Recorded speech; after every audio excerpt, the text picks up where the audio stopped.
Hello' everyone, welcome to my channel maths by Sujit. আজি আমাৰ Assam police ABUB constable এক্সামৰ কাৰণে মেথছৰ পাৰ্ট নাম্বাৰ 30 ভিডিঅ'। আজিৰ প্ৰথম কুৱেশ্যনটো, যদি A/Bৰ মানটো 8/6 হয় তেন্তে 6A + 2B / 4A - 2Bৰ মান হৈছে, মানে ইয়াৰ মানটো আমি উলিয়াব লাগে। এতিয়া ইয়াত চোৱা, এৰ মান দিয়া আছে 8 আৰু বিৰ মান কিমান 6। ডাইৰেক্টলি আমি A আৰু Bৰ ঠাইত 8 আৰু 6 পুট কৰিলে আমাৰ এনচাৰ আহি যাব। বাট ইয়াতো অকণমান কনচেপ্ট সোমাই আছে, সেই কনচেপ্টবোৰ আমি জানিব লাগে। চোৱা, A/B মানে কি? A অনুপাত B নহয় জানো? বাই মানে অনুপাতে হয়, সমান। 8/6 মানে 8 অনুপাত 6। তাৰ মানে A আৰু Bৰ আমাক অনুপাতৰ মানহে দিয়া আছে, এইটো একচুৱেল মান নহয়। আকৌ প্ৰশ্নত এনেকৈ নিদি আমাক এনেকৈও দিব পাৰে, একেই কথা। এতিয়া ইয়াত চোৱা, A আৰু Bৰ ঘাত কিমান? একো নাই, মানে 1 আছে ঘাতবোৰ, হয়নে নহয়? ইয়াতো 1 1, মানে ঘাতবোৰ ছেম। যদি ঘাতবোৰ ছেম থাকে তেতিয়াহে আমি A আৰু Bৰ মানটো ডাইৰেক্ট পুট কৰিব পাৰোঁ এইটো ইয়াত। ঠিক আছে, ছাপ'জ Aৰ ঘাত 2 আৰু Bৰ ঘাতটো 1। এনেকৈ ঘাতবোৰ যদি বেলেগ বেলেগ থাকে তেতিয়া আমি এই অনুপাতৰ মানবোৰ ইয়াত পুট কৰিব নোৱাৰোঁ, এইটো আমি জানিব লাগে। ঠিক আছে, ইয়াততো একো নাই, ঘাতবোৰ ছেম ছেম, তো ডাইৰেক্ট আমি পুট কৰিম। এতিয়া A মানে কিমান? 8 পুট কৰিম আমি। B মানে কিমান? 6 পূৰণ কৰিলে হ'ল। 6 8 গুণ কিমান? 48 প্লাছ 2 6 গুণ কিমান? 12, 4 8 গুণ কিমান? 32 মাইনাছ 2 6 গুণ 12। 48 প্লাছ 12 কিমান হ'ব? 60। 32ৰ পৰা 12 মাইনাছ কৰিলে কিমান? 20। 60ক যদি আমি 20ৰ পৰা ডিভাইড কৰোঁ কিমান? 3 পাম। 20 3 গুণ 60, তো কাৰেক্ট এনচাৰ কিমান? 3। ঠিক আছে, এইটো চোৱা, ছেম টাইপৰ কুৱেশ্যন। ইয়াতো চোৱা, এক্স আৰু ৱাইৰ ঘাতবোৰ ছেম ছেম ন, তো ডাইৰেক্ট আমি এক্সৰ মান 2 পুট কৰিম, ৱাইৰ মান কিমান? 3। তো এক্স মানে 2, ৱাই মানে 3, পূৰণ কৰিলে হ'ল। 3 2 গুণ 6 প্লাছ 5 3 গুণ 15, তো 15 আৰু 6 কিমান যোগ কৰিলে? 21। মই ডাইৰেক্ট কৰি দিছোঁ, নহ'লে মই লিখি দিছোঁ বাৰু। 3 2 গুণ কিমান? 6, 5 3 গুণ কিমান? 15। তলত চোৱা, 3 2 গুণ 6, 5 3 গুণ 15 হ'ল, প্লাছ 6 2 গুণ 12, 4 3 গুণ 12, আৰু তলত 6 2 গুণ 12 মাইনাছ কিমান? ৱাই মানে 3। 6 আৰু 15 যোগ কৰিলে কিমান? 21 হ'ব। আৰু তলত 6 মাইনাছ 15 মানে কিমান? -9 হ'ব, কাৰণ ডাঙৰ আগত মাইনাছ ন, আৰু 15ৰ পৰা 6 গ'লে 9, প্লাছ 12 12 কিমান? 24, এফালে 12ৰ পৰা 3 গ'লে 9। এতিয়া আমি লসাগু ল'ব লাগিব, বা তোমালোকে চোৱা কটাকটি কৰিব পাৰা। 3 7 গুণ 21, 3 3 গুণ 9, পাছতো আমি কাটিব পাৰোঁ, একো নাই। ঠিক আছে, 3 8 গুণ 24, 3 3 গুণ 9। এতিয়া বেছটো ছেম ছেম, তো লসাগু কিমান হ'ব? 3য়ে আহিব। আৰু এই মাইনাছ যে তলত আছে, এইটো আমি ওপৰতো দিব পাৰোঁ, একেই কথা। তো ইয়াত মাইনাছটো আহিব। এতিয়া বেছ ছেম হ'লে ওপৰত যি আছে তেনেকৈ পুট কৰিলে হ'ল। 7 প্লাছ 8, মাইনাছে প্লাছে সদায় কি? মাইনাছ হয়। তো 8ৰ পৰা 7 গ'লে 1, আৰু ডাঙৰ আগত প্লাছ কাৰণে প্লাছটো আহিব, প্লাছটো আমি নিলিখোঁ। তো 1/3, এইটোৱে আমাৰ correct answer, option A.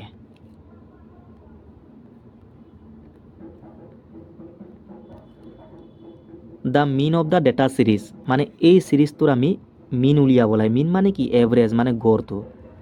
Average equal to কি আছিলে? সংখ্যাবিলাকৰ যোগফলটো আমি ওপৰত লিখোঁ, আৰু কেইটা সংখ্যা আছে এইটোৰ পৰা আমি ডিভাইড কৰোঁ নাম্বাৰটোৰ পৰা। তো এই গোটেই সংখ্যাবোৰ আমি কি কৰিম? যোগ কৰিম প্ৰথমে, কাৰণ আমাক চামটো লাগে ন, যোগফলটো। চোৱা, 12 আৰু 8 কিমান হ'ব? 12 আৰু 8 20, হয়নে নহয়? এতিয়া এইটো চোৱা, 2 আৰু 1 কিমান? 3, 3 আৰু 17 কিমান? 20। এনেকৈ তোমালোকে যোগ কৰি যোৱা। এই 4টো আৰু এই 16টো কিমান হৈ গ'ল? 20 হ'ল। 12 আৰু এইটো চোৱা, 7 আৰু 1 8 নহয় জানো? 8 আৰু 12 কিমান? 20 হ'ল। 5 5 10 আৰু 1 11। 20 কেইটা আছে? 4টা, মানে 80 হ'ব। আৰু 11 কিমান? 91। মানে চাম বা যোগফলটো কিমান? 91 পালোঁ। আৰু নাম্বাৰ কেইটা আছে? 1 2 3 4 5 6 7 8 9 10 11 12 13। তো 13ৰ পৰা কেইবাৰ যাব? 91ক 7 বাৰ যাব। 13 7 × 91, তো এনচাৰ কিমান? 7। ঠিক আছে, ক্লিয়াৰ? এতিয়া চোৱা, কুৱেশ্যনটোত আমাক এভাৰেজ সুধিছিলে, এভাৰেজটো আমি পাই গ'লোঁ, এনচাৰটো আহি গ'ল। বাট আমি মেডিয়ান আৰু মোড সেইকেইটাও জানিব লাগে। চোৱা, মেডিয়ান আৰু মোড, কাৰণ যিকোনো তিনিটাৰ ভিতৰত এটা আমাক সুধিব পাৰে, মিন, মেডিয়ান আৰু মোড। ঠিক আছে, মিন মানে কি গড়, এভাৰেজ এইটো আমি গম পালোঁ, গোটেইবোৰ যোগ কৰি যেইটা নাম্বাৰ আছে এইটোৰ পৰা ডিভাইড কৰিব লাগে। ঠিক আছে, কিন্তু মেডিয়ানটো আমি কেনেকৈ উলিয়াম? মেডিয়ান মানে কি মধ্যমা। মধ্যমা উলিয়াবৰ কাৰণে তোমালোকে প্ৰথমে এই চিৰিজটোক এচেণ্ডিং বা ডিচেণ্ডিঙত এৰেঞ্জ কৰিব লাগিব, মানে সৰুৰ পৰা ডাঙৰলৈ বা ডাঙৰৰ পৰা সৰুলৈ নিজৰ কথা, যিকোনো এটাত এৰেঞ্জ কৰিলে হ'ল। ঠিক আছে, ছাপ'জ আমি এচেণ্ডিঙত এৰেঞ্জ কৰিম এতিয়া, মানে সৰুৰ পৰা ডাঙৰলৈ। সদায় মিডিয়ান উলিয়াবৰ কাৰণে প্ৰথমে এচেণ্ডিং বা ডিচেণ্ডিঙত তোমালোকে সজুৱাব লাগিব। তো আটাইতকৈ সৰুটো কোনটো? এক নহয় জানো? এক কেইটা আছে? তিনিটা। তো আমি তিনিবাৰ লিখিম, হ'ল, একৰ কাম খতম। নেক্সট কি আহিব? দুই। দুই কেইটা আছে? এটাই আছে, দুইৰ কাম খতম। তিনিটো নাই, চাৰি কেইটা আছে? এটা, হ'ল। নেক্সট পাঁচ। পাঁচ কেইটা আছে? দুটা আছে, তো এনেকৈ লিখিম আমি। নেক্সট ছয়টো নাই, সাত কেইটা আছে? এটা। নেক্সট আঠ, সাতৰ পাছত আঠ হৈ গ'ল। ন নাই, দহ নাই, 11 নাই, 12 আছে, 12 দুটা আছে, হ'ল। তাৰপিছত 16 আৰু 17 হৈ গ'ল। চোৱা, এচেণ্ডিঙত আমি এৰেঞ্জ কৰিলোঁ। এতিয়া এচেণ্ডিঙত এৰেঞ্জ কৰাৰ পাছত একেবাৰে মাজৰটোৱে আমাৰ কি? মেডিয়ান। একেবাৰে মাজৰটো চোৱা, কেইটা আছিলে সংখ্যা ইয়াত? টোটেল 13টা ন? 3, 3, 6, 9, 10, 11, 12, 13। তো এফালে 6টা আৰু এফালে 6টা হৈ গ'ল। মাজৰটো কোনটো? 5 নহয় জানো? তো এইটোৱে আমাৰ মেডিয়ান হ'ব, 5। এনেকৈ একদম চিম্পল। প্ৰথমে তোমালোকে এচেণ্ডিঙত এৰেঞ্জ কৰিবা, কৰাৰ পিছত একদম মাজৰটোৱে আমাৰ কি? মেডিয়ান হয়। তো ইয়াৰ যদি মেডিয়ানটো সোধে, আমাৰ এনচাৰ কি? 5 হ'লে হয়। ঠিক আছে, আৰু মোডটো আৰু ইজি। মোড মানে বহুলক, যিটো নাম্বাৰ বেছিকৈ ৰিপিট হৈছে সেইটোৱে আমাৰ কি? মোড। ইয়াত মেক্সিমাম কোনটো ৰিপিট হৈছে? চোৱা, 1 নহয় জানো? তিনিবাৰ আছে, বাকীবোৰ তিনিবাৰকৈ নাই ন? তো 1টো আমাৰ কি? মোড হৈ যাব। এনেকৈ হ'ল। মিন, মেডিয়ান, মোডটো আমি গম পালোঁ। এতিয়াৰ পৰা যদি মিন বা মেডিয়ান বা মোডৰ কুৱেশ্যন আহে তোমালোকে কৰিব পাৰিবা। ঠিক আছে, এতিয়া চোৱা, এই নেক্সট কুৱেশ্যনটো চোৱা, আহি গ'ল ন? আমাক এইটো চিৰিজ দিয়া আছে, মানে 10খন ক্ৰিকেট খেলত এজন বলাৰে লোৱা উইকেটসমূহ আমাক দিয়া আছে ইমান। ইয়াৰ কি উলিয়াব লাগে? মোড মানে বহুলকটো। মোড মানে কি? যিটো নাম্বাৰ বেছিকৈ ৰিপিট হৈছে। তো কোনটো বেছিকৈ ৰিপিট হৈছে? চোৱা, 2 দুটা আছে, 3 দুটা, আৰু আচ্ছা 2 তিনিটা আছে। তো এনচাৰ কি হ'ব? 2। ঠিক আছে, 2 মেক্সিমাম আছে ন? তিনিবাৰ ৰিপিট হৈ আছে, বাকী 3 দুটাই আছে। তো মোড কি হ'ব? আমাৰ 2 হ'ব। Clear? The average of 9 consecutive numbers is 20. The smallest of these numbers is, মানে 9টা ক্ৰমিক সংখ্যাৰ আমাক গড়টো দিয়া আছে, এভাৰেজটো। এই সংখ্যাবোৰৰ ভিতৰত আটাইতকৈ সৰু সংখ্যাটো আমি উলিয়াব লাগে। এতিয়া কনজুকিটিভ বা ক্ৰমিক মানে কি আছিলে? সংখ্যাবিলাকৰ মাজৰ গেপবোৰ ছেম থাকে। 1 1 হ'ব পাৰে, 2 2 হ'ব পাৰে, বা 3 3। মুঠতে গেপবোৰ ছেম হ'লে তাক আমি কনজুকিটিভ বুলি কওঁ। আৰু ইয়াত টোটেল 9টা কনজুকিটিভ নাম্বাৰ আছে, মানে 1 2 3 4 5 6 7 8 9, হ'ল। আৰু কনজুকিটিভ নাম্বাৰৰ এভাৰেজ বা গড়টো সদায় মাজৰটো হয়। চোৱা, এভাৰেজ দিয়া আছে 20, তাৰ মানে এই 9টা সংখ্যাৰ মাজৰ সংখ্যাটো কিমান? 20 হয়। এফালে 4টা, এফালে 4টা, মাজৰটো এইটো নহয় জানো? 5 নম্বৰটো। তো এইটো আমাক 20 দিয়া আছে, কাৰণ কনজুকিটিভ নাম্বাৰৰ গড়টো সদায় মাজৰটো হয়। ইয়াত গড়টো দিয়া আছে 20, তো 20টো মাজৰ সংখ্যাটো হ'ব। আমাক লাগে আটাইতকৈ সৰুটো এইটো নহয় জানো? এইটো প্ৰথমটো। এইটো 20 হ'লে এইটো 19 হ'ব, এইটো 18 হ'ব, এইটো 17, এইটো 16। তো এনচাৰ কিমান? 16। চোৱা, একো মেনশ্যন নাই অযুগ্ম হয় নে যুগ্ম হয়। যদি অযুগ্ম বা যুগ্ম কনজুকিটিভ থাকে তেন্তে গেপবোৰ 2 2কৈ গৈ থাকিব। ঠিক আছে, এইটো 20 হ'লে এইটো 18 হ'ব, এনেকৈ এইটো 16 হ'ব, গেপবোৰ 2 2কৈ গৈ থাকিব। কিন্তু একো মেনশ্যন নাথাকিলে গেপবোৰ তোমালোকে 1 1 ধৰিবা। তো ইয়াত একো মেনশ্যন নাই, সেইকাৰণে এইটো 20 হ'লে এইটো 19 হ'ব, এইটো 18 হ'ব, এইটো 17, এইটো 16। ঠিক আছে, তো আটাইতকৈ সৰুটো 16। আটাইতকৈ ডাঙৰ বুলি ক'লে এইটো 20 হ'লে এইটো 21, এইটো 22, এইটো 23, এইটো 24। তো আটাইতকৈ ডাঙৰটো আমাৰ 24। ঠিক আছে, এতিয়া এই কুৱেশ্যনটো চোৱা, a number when decreased by 12.5% becomes 119, the number is, মানে কোনো এটা সংখ্যাক যেতিয়া আমি 12.5% কমাই দিওঁ, হ্ৰাস মানে কি কমাই দিয়াটো, কমি গ'ল মানে ইমান পাৰ্চেণ্ট কমাই দিয়াৰ পাছত সংখ্যাটো কিমান হৈ যায়, ইমান হৈ যায়। আমি সংখ্যাটো উলিয়াব লাগে, ঠিক আছে। এতিয়া এই কুৱেশ্যনটো যদি তোমালোকে ৰেচিঅ'ত কৰা ন বেছি ইজি হ'ব, ঠিক আছে। 12.5% মানে ভগ্নাংশত কিমান 1/8, মই আগতেও কৈছিলোঁ এইটো। 25% মানে কিমান 1/4 হয়, আৰু 12.5% মানে কিমান 1/8। ভালকৈ চোৱা, ইয়াৰ আধা কৰিলে আমি ইমান পাম, সেইকাৰণে 1/4 আধা কিমান 1/8, ঠিক আছে। আৰু 20% মানে আমি ডাইৰেক্ট জানিব লাগে কিমান কিমান হয় 1/5, আৰু 25% মানে 1/4। এইকেইটা আমি ডাইৰেক্ট মুখস্থ কৰি থ'ব লাগে। আৰু 33.33%, ইয়াৰ মান কিমান 1/3, বহুত ইম্পৰ্টেণ্ট, ঠিক আছে। তো আমি গম পালোঁ 12.5% মানে ভগ্নাংশত ইমান। আৰু এই তলৰ যিটো মান এইটো আমাৰ অৰিজিনেল মানটো, মানে যিটো মানটো আমাক উলিয়াব দিছে নাম্বাৰটো, ঠিক আছে, অৰিজিনেল নাম্বাৰটো। সদায় তলৰ মানটো আমি নাম্বাৰটো ধৰিব লাগে, আৰু ওপৰতো কি বুজায় কিমান কমিলে বা কিমান বাঢ়িলে, মানে ইনক্ৰিজ বা ডিক্ৰিজটো বুজায়, ঠিক আছে। ইনক্ৰিজ বা ডিক্ৰিজ, ইয়াত কি ডিক্ৰিজ হৈছে, মানে সংখ্যাটো চোৱা 8 আছিলে আমাৰ হিচাপত, 8ৰ পৰা 1 কমি গ'ল। তো 8ৰ পৰা 1 কমি গ'লে কিমান হ'ব 7 হ'ব, হ'ব নহ'ব? কিন্তু কুৱেশ্যন মতে ইমান নহয়, কমি যোৱাৰ পাছত সংখ্যাটো কিমান 119 হৈ গ'ল। তো এই 7ৰ মানটো এইটো, ইয়াৰ পৰা আমি 1 অনুপাতৰ মানটো উলিয়াই ল'ম, 7ৰ পৰা এইটো হৰণ কৰিম, 7 1 গুণ 7 কিমান থাকিলে 4, মানে 49, 7 7 গুণ 49, 1 অনুপাতৰ মান আহি গ'ল।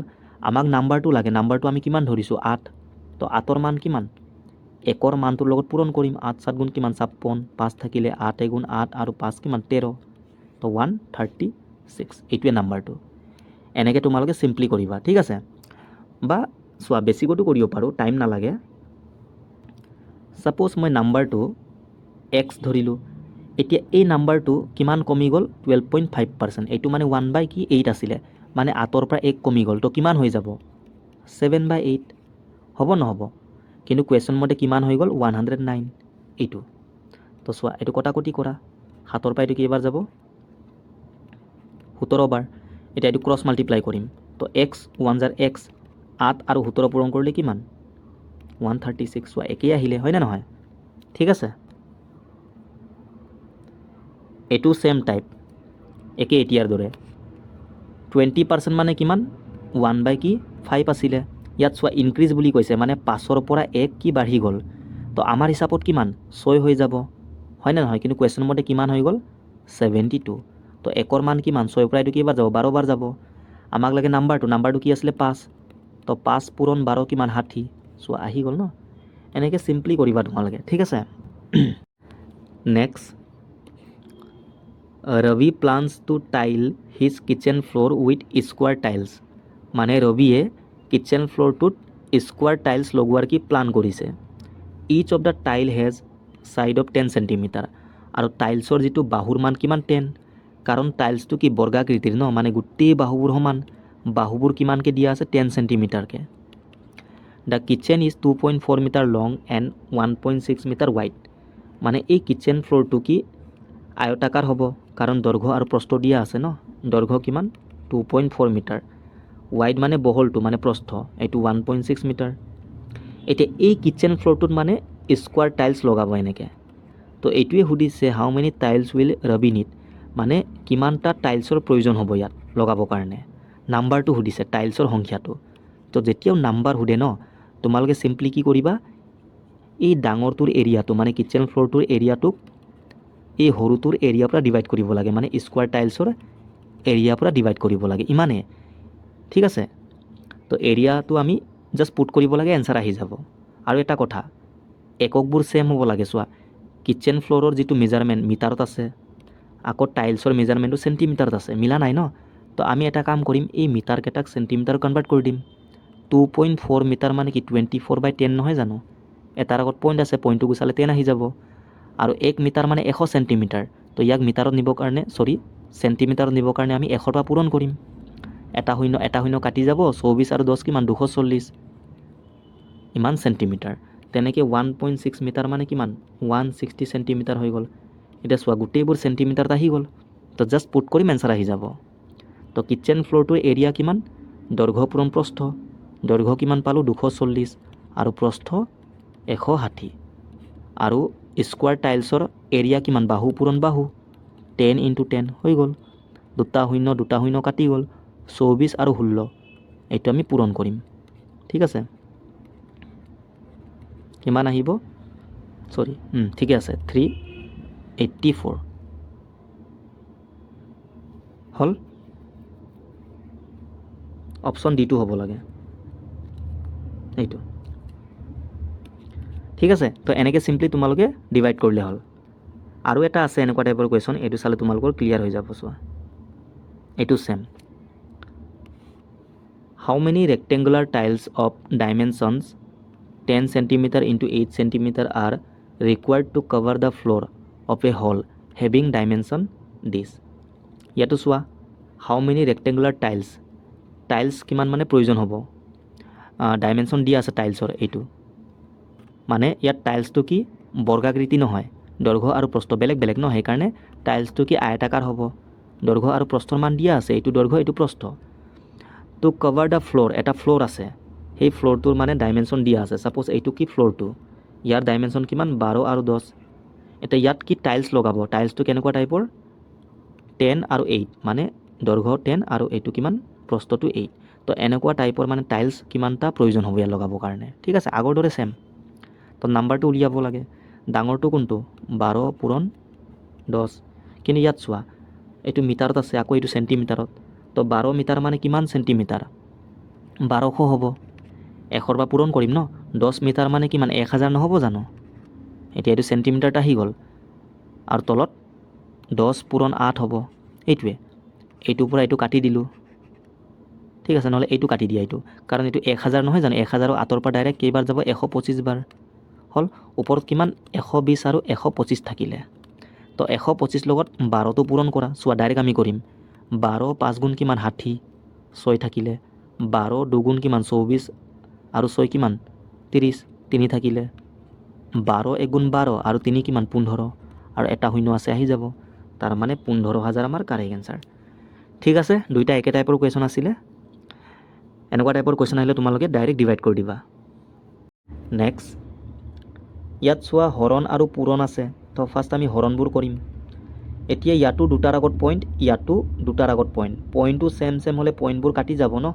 থাকিলে কিমান 28 আৰু 4, 4 পৰা 28 কেইবাৰ যাব 7 বাৰ যাব পূৰণ। এতিয়া এইটো চোৱা পইণ্টটো বেলেগ বেলেগ, 0.14 হৰণ মানে কি এনেকৈ বাই লিখিব নোৱাৰোঁ জানো 0.8। যদি মই পইণ্টবোৰ গুচাই দিওঁ, ওপৰত কিমান 14, তলত কিমান 8 হৈ যাব। তলত এটাৰ আগত পইণ্ট আছে, সেইকাৰণে ওপৰত এটা শূন্য যাব, ওপৰত দুটাৰ আগত পইণ্ট, সেইকাৰণে তলত দুটা শূন্য আহিব, শূন্য শূন্য কাটি গ'ল, মানে 14/80 হ'ব। 2 পৰা এইটো 7 বাৰ যাব, এইটো 40 বাৰ। তো ওপৰত কিমান 7 7 × 49 আৰু তলত কিমান 40। এতিয়া এইটো আমি হৰণ কৰিব লাগে। চোৱা তলত তোমালোকে এনেকৈ লিখিব পাৰা ন, 4 × 10, এই দুটা পূৰণ কৰিলে আমি এইটোৱে পাম। তো 4 পৰা আমি ইয়াক হৰণ কৰিম, পাছত আমি 10ৰ পৰা ডিভাইড কৰি দিম, তেতিয়া আমাৰ কাৰণে ইজি হ'ব। তো 4 পৰা কেইবাৰ যাব 49ক, প্ৰথমে 4 পৰা কেইবাৰ যাব একবাৰ যাব, বা তোমালোকে ডাইৰেক্ট কৰিব পাৰা 4 12 গুণ কিমান 48। ঠিক আছে, এনেকৈ 9 পৰা 8 গ'লে 1, এতিয়া নাযায় আৰু। তো ইয়াত আমি পইণ্ট দিম, পইণ্ট দিলে কি শূন্য আহি যাব। 4 পৰা কেইবাৰ দুবাৰ যাব, 10ৰ পৰা 8 গ'লে 2, পইণ্টৰ পৰা আকৌ এটা শূন্য আহিব, 4 পৰা কেইবাৰ 5 বাৰ যাব। ঠিক আছে, মানে 49ক যদি মই 4 পৰা হৰণ কৰোঁ কিমান পাম 12.25, কিন্তু তলত এটা আকৌ 10 আছে ন। এতিয়া ইয়াৰ পৰা আকৌ হৰণ কৰিম, এটা শূন্য আছে, এটাৰ আগত পইণ্টটো আহিব। চোৱা পইণ্টটো ইয়াত আছে অলৰেডি, এতিয়া ইয়াত এটা শূন্য আছে, সেইকাৰণে আমি এটা অংক পাৰ কৰি পইণ্টটো দিব লাগিব। দুটা শূন্য থাকিলে ইয়াৰ পৰা দুটাৰ আগত আহিলে হয়। তো 1.225 আমাৰ কাৰেক্ট এনচাৰ। এইটো হ'ল ক্লিয়াৰ।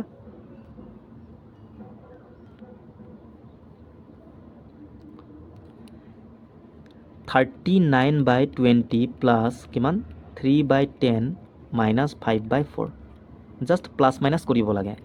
এতিয়া এইটো ভগ্নাংশৰ নহয় জানো, তো সেইকাৰণে আমি তলৰ মানবোৰৰ কি ল'ম LCM। তো LCM কিমান আহিব চোৱা, এই তিনিটাৰ ভিতৰত ডাঙৰ কোনটো 20, 10ৰ পৰা হৰণ যায় নেকি, 10 2 গুণ 20, 4 5 গুণ 20, তাৰ মানে LCMটো 20 হ'ব। হ'ল। এতিয়া তোমালোকে কি কৰিবা, এই 20টোৰ পৰা LCM হৰণ কৰিব লাগে, বা এটা কাম কৰা তলৰ মানবোৰ চেম কৰা, চেম হ'লে ওপৰত যি থাকে সেইটো আমি ডাইৰেক্ট পুট কৰিব পাৰোঁ।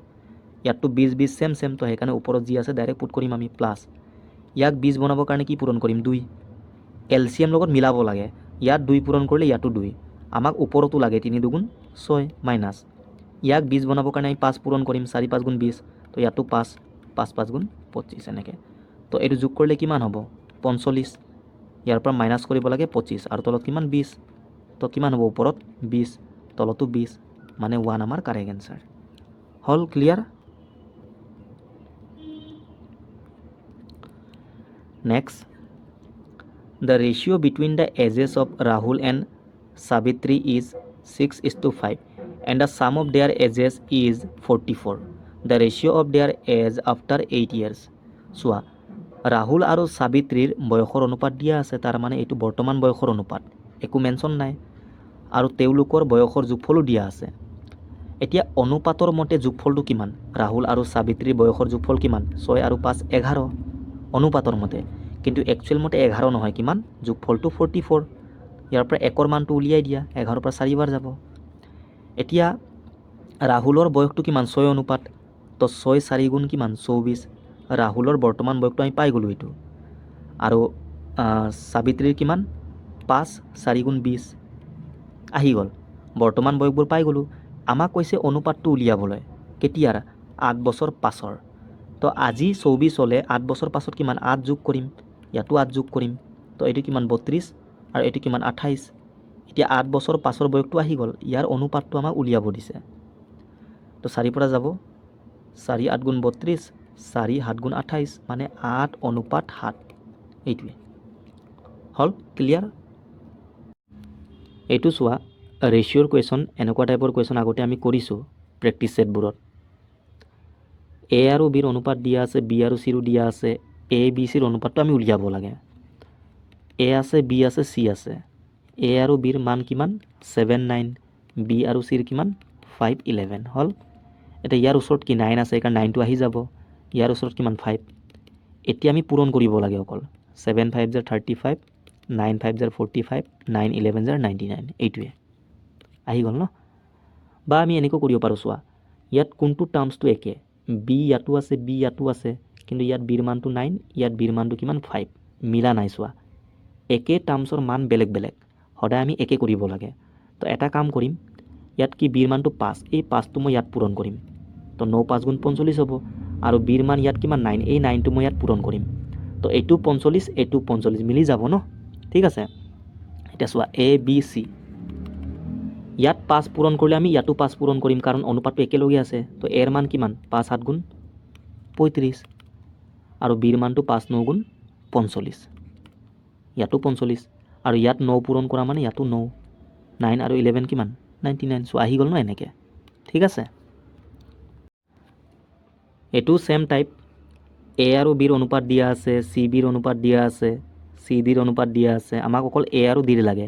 ইয়াত চোৱা, এ বি চি আৰু ডি 4টা টাৰ্ম সোমাই আছে, এ বি চি আৰু ডি, বাট আমাক এই গোটেইকেইটাৰ অনুপাতটো সোধা নাই, অকল আমাক এ আৰু ডি, মানে ফাৰ্ষ্ট আৰু লাষ্টৰ অনুপাতটো সুধিছে। এতিয়া চোৱা, এই কুৱেশ্যনটো আমি কেনেকৈ কৰিব পাৰোঁ? আগৰ দৰেও আমি কৰিব পাৰোঁ। প্ৰথমে আমি আগৰ দৰে কৰি ল'ম, এ আছে, বি আছে, চি আছে আৰু কি ডি আছে। এ বিৰ মান কিমান? 3 5। এতিয়া আমাক লাগে বি আৰু চিৰ মানটো। চোৱা, ইয়াত চি আৰু বিৰ ওলোটাকৈ দিয়া আছে, তোমালোকে বি আৰু চিৰটো ল'বা, তাৰমানে 2 3 ল'ম আমি। ঠিক আছে, এনেকৈ। নেক্সট, চি আৰু ডি লাগে, আছে দিয়া, 5 6 হৈ গ'ল। এতিয়া ইয়াত কি আহিব? 5, ইয়াতো 5, ইয়াত কি 3 আহিব ন, ইয়াত 2 আহিব, ইয়াত 5, ইয়াতো 5 হ'ল। আমাক অকল এ আৰু কি লাগে? ডিটো লাগে, হ'ল। এতিয়া চোৱা, ইয়াতে তোমালোকে কটাকটি কৰিব পাৰা, বা এইকেইটা পূৰণ কৰিব লাগিব, পূৰণ কৰি আমি পাছত এনেও কটাকটি কৰিমেই, হয়নে নহয়? তো ডাইৰেক্ট ইয়াতে কটাকটি কৰা, 5 5 কাটি গ'ল, 3 3 কাটি গ'ল, 2ৰ পৰা এইটো 1 বাৰ যাব, এইটো 3 বাৰ যাব, হৈ গ'ল 1 অনুপাত 3, এনেকৈ। ক্লিয়াৰ? চিম্পল, এনেকৈ কৰিলে হ'ল। বা তোমালোকে চোৱা, এনেকৈ কৰিব পাৰা, ইয়াত কি আছে? এ বাই বি, আৰু এইটো বি বাই চি লিখা, এইটো চি বাই ডি। যদি মই এইকেইটা পূৰণ কৰোঁ, চোৱা, বি বি কাটি যাব, চি চি কাটি যাব, ডাইৰেক্ট এ আৰু ডিৰ মানটো আহি যাব ন। এ বাই ডি মানে কি? এ অনুপাত ডি নহয় জানো? তো সেইকাৰণে আমি এই মানবোৰো পূৰণ কৰি যাম। 3 বাই 5, বি বাই চি মানে কিমান? 2 বাই 3 হ'ব, আৰু এফালে 5 বাই 6। তো এইটো ছল্ভ কৰিলে এনচাৰ আহি যাব। 3 3 কাটি গ'ল, 5ৰ পৰা 5 কাটি গ'ল, মানে ইয়াত চোৱা এইকেইটা কাটি গ'ল ন, সেইকাৰণে এ আৰু ডিটো পালোঁ। তো ইয়াতো যে এনেকৈ কাটিব লাগে বুলি কথা নাই, জাষ্ট ইয়াত তোমালোকে চাবা যে এ আৰু ডিটো আহিছে নাই, আহি গ'ল। তো এইটো তোমালোকে যেনেকৈ মন কটাকটি কৰি এনচাৰটো যি আহিব সেইটোৱে আমাৰ কাৰেক্ট এনচাৰ হৈ যাব, ঠিক আছে। তো 2 পৰা 3 বাৰ যাব, ওপৰত একো নাই মানে 1 থাকিলে আৰু তলত কিমান 3, তো 1 আৰু 3 এইটোৱে আমাৰ কাৰেক্ট এনচাৰ। এইটো চোৱা, if 3 numbers are in the ratio' of 4:3:8, তিনিটা সংখ্যাৰ অনুপাত দিয়া আছে, and the smallest of this numbers is 42, আৰু এই তিনিটাৰ ভিতৰত আটাইতকৈ সৰু সংখ্যাটো কি 42। Find the largest of this number, ডাঙৰটো উলিয়াব লাগে। এতিয়া অনুপাতৰ মতে চাব গ'লে আটাইতকৈ সৰু কোনটো 3 নহয় জানো, কিন্তু একচুৱেল মতে 3 নহয়, ইয়াৰ মানটো কিমান 42। তো ইয়াৰ মানে দিয়া আছে আমাক, একৰ মান কিমান 14, 3 লগত 14 পূৰণ কৰিলে ইমান আহিব। আমাক লাগে আটাইতকৈ ডাঙৰ মানে কি 8ৰ মানটো লাগে, তো 8 লৈ এইটো পূৰণ কৰিম, 112 হ'ল। ক্লিয়াৰ?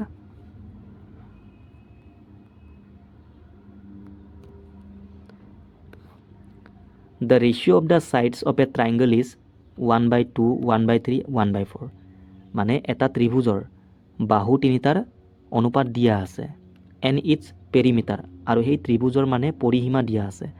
পৰিসীমা মানে কি বাউণ্ডাৰী লেন্থ, মানে গোটেই বাহুৰ যোগফল, মানে ত্ৰিভুজৰ তিনিটা বাহুৰ যোগফলটো আমাক দিয়া আছে, ঠিক আছে। লংগেষ্ট আৰ্ম মানে আটাইতকৈ দীঘল বাহুটো আমি উলিয়াব লাগে। এতিয়া চোৱা, ছাপ'জ এইটো কি ত্ৰিভুজটো, মানে এই বাহু তিনিটাৰ অনুপাত আমাক দিয়া আছে 1/2, 1/3, 1/4, কিন্তু অনুপাতবোৰ চোৱা ভগ্নাংশত আছে। সদায় এনেকৈ অনুপাত যদি ভগ্নাংশত দিয়া থাকে, আমি প্ৰথমে ভগ্নাংশটো গুচাব লাগে। তাৰ কাৰণে তোমালোকে সদায় এই তলৰ মানবিলাকৰ কি এলচিএমটো ল'বা। 2, 3, 4, আটাইতকৈ ডাঙৰ কোনটো 4, 2ৰ পৰা হৰণ যায়, ঠিক আছে, 3 পৰা নাযায়। তো প্ৰথমে আমি 4 দুগুণ কৰিম, 8 আহিব। 8টো 3 পৰা হৰণ নাযায়, সেইকাৰণে আমি ইয়াৰ 3 গুণ কৰিম, মানে 4 3 গুণ 12। এতিয়া চোৱা 3 পৰাও হৰণ যাব, 2 পৰাও হৰণ যাব, তাৰ মানে এই তিনিটাৰ 2, 3 আৰু 4 ইয়াৰ লসাগু কিমান 12 পালোঁ। এতিয়া এই 12টো আমি গোটেইকেইটাত পূৰণ কৰিম, মানে 1/2 লগতো 12 পূৰণ কৰিম, 1/3 লগতো 12 পূৰণ কৰিম, আৰু 1/4 লগতো হ'ল।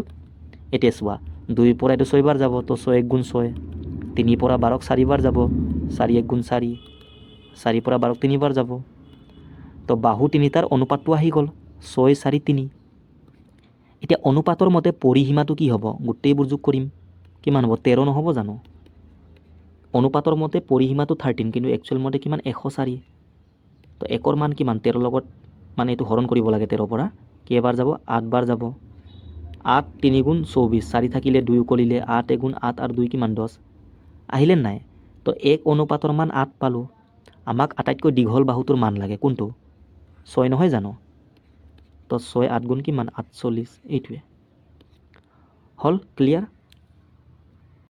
Next, the length of A rectangle is 15 centimetre মোৰ দেন ইটছ উইথ, মানে এটা আয়তক্ষেত্ৰৰ দৈৰ্ঘ্যটো ইয়াৰ প্ৰস্থতকৈ 15 চেণ্টিমিটাৰ অধিক, মানে ডিফাৰেঞ্চটো দিয়া আছে লেন্থ আৰু ব্ৰেথ, এই দুইটাৰ মাজৰ পাৰ্থক্যটো কিমান 15, আৰু এই দৈৰ্ঘ্যটো ডাঙৰ সেইকাৰণে মাইনাছৰ আগত আছে, আৰু এইটো ব্ৰেথ মানে প্ৰস্থ, ইয়াতকৈ এই দৈৰ্ঘ্যটো কিমান বেছি 15 বেছি। তো আমি এনেকৈ লিখিব পাৰোঁ। আমাক পেৰিমিটাৰ দিয়া আছে কাৰ ৰেক্টেংগুলৰ পেৰিমিটাৰ কি আছিলে 2 × L + B, ইয়াৰ মান দিয়া আছে কিমান 150। এতিয়া তোমালোকে ভালকৈ চোৱা, এই 2ৰ পৰা মই এইটো কাটিব পাৰোঁ ন, কেইবাৰ যাব 2 7 গুণ 14, 1 থাকিলে 10, 2 5 গুণ 10। তো আমি ক'ব পাৰোঁ ন দৈৰ্ঘ্য আৰু প্ৰস্থৰ যোগফলটো কিমান 75। এতিয়া ভালকৈ চোৱা, ভেৰিয়েবল ছেম LB এটা মাইনাছ এটা প্লাছ। তো এনেকুৱা দুটা সমীকৰণ থাকিলে মানে যদি ভেৰিয়েবল ছেম থাকে, আমি ডাইৰেক্ট L আৰু Bৰ মানটো উলিয়াব পাৰোঁ। L মানে ডাঙৰটো, তো Lৰ মান কিমান হ'ব, ডাইৰেক্ট তোমালোকে এই দুটা যোগ কৰি আধা কৰি দিবা, ঠিক আছে। কিমান হ'ব যোগ কৰিলে এইটো 90, ইয়াৰ আধা কিমান 45। তো ডাইৰেক্ট আমি ক'ব পাৰোঁ ৰেক্টেংগুলৰ দৈৰ্ঘ্য কিমান 45 চেণ্টিমিটাৰ, আৰু প্ৰস্থ কিমান ব্ৰেথ, মাইনাছৰ পাছত থকাটো সৰুটো বুজায়, ইয়াৰ মানটো কেনেকৈ আহে, এই দুটা মাইনাছ কৰি আধা কৰিব লাগে, মাইনাছ কৰিলে কিমান 60, ইয়াৰ আধা কিমান 30। তো ডাইৰেক্ট আহি গ'ল ন। ঠিক আছে, এনেকুৱা দুটা যদি সমীকৰণ থাকে, ভেৰিয়েবল যদি ছেম থাকে, এটা প্লাছ এটা মাইনাছ থাকিলে তোমালোকে ডাইৰেক্ট এনেকৈ উলিয়াই দিবা 45 30 এইটো। চোৱা এইটো ছেম টাইপৰ question. The perimeter of A rectangle is this, perimeter মানে কি 2 × L + B দিয়া আছে। তো 2 ৰ পৰাটো 17 বাৰ যাব, তাৰ মানে L + Bৰ মানটো আমি কিমান পালোঁ 17 হ'ল। আৰু ইয়াত কৈছে length is longer than the breadth by 7, মানে দৈৰ্ঘ্য আৰু প্ৰস্থৰ ডিফাৰেঞ্চ দিয়া আছে 7, হৈ গ'ল আগৰ দৰে চেম। আমাক এৰিয়া লাগে, এৰিয়া কি আছিলে দৈৰ্ঘ্য পূৰণ প্ৰস্থ। তো প্ৰথমে আমি ইয়াৰ পৰা L আৰু Bৰ মানটো উলিয়াই ল'ম, যোগ কৰি আধা কৰা, যোগ কৰিলে কিমান 24, ইয়াৰ আধা কিমান 12 চেণ্টিমিটাৰ, আৰু এইটো মাইনাছ কৰি আধা কৰা 5 চেণ্টিমিটাৰ। দৈৰ্ঘ্য প্ৰস্থ আহি গ'ল। এৰিয়া কিমান হ'ব দৈৰ্ঘ্য পূৰণ প্ৰস্থ 5 12 গুণ কিমান 60, ইমান চেণ্টিমিটাৰ স্কুৱাৰ। ঠিক আছে, ক্লিয়াৰ। তো এনেকৈ আমি চিম্পলি কৰিব পাৰোঁ।